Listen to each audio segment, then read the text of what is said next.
ভিডিওটা আমার অ্যানিভার্সারির দিন, ছাড়তে একটু লেট হয়ে গেল। তো চলো প্রথম থেকে শুরু করা যাক।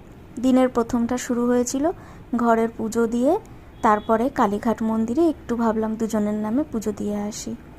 কিন্তু পুজো দিতে আমাকে একাই যেতে হয়েছিল, বাদ সাধলো বরের অফিস।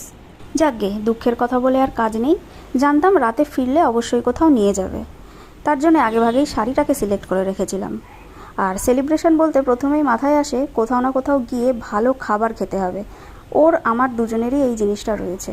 সেই অফিস থেকে ফিরতে লেট, কিন্তু তাই বলে জিভটাকে তো আর কষ্ট দেওয়া যায় না। তাই বাড়ির কাছেই একটা জায়গায় চলে গেলাম একটু জিভটাকে আনন্দ দিতে। যাকগে, খাওয়া দাওয়া শেষ হয়ে গেল। এরপরে তো বাড়ি ফিরতে হবে, আর বাড়ি ফেরার টাইমটুকুই বা বাদ যায় কেন, সেটুকু নিজেদের মতো করে লং ড্রাইভ আর সুন্দর রোম্যান্টিক গান, তার সাথে দুজনের রাতের কলকাতা ঘোরা, এই আমাদের দিনটা কাটলো। সবাই ভালো থেকো।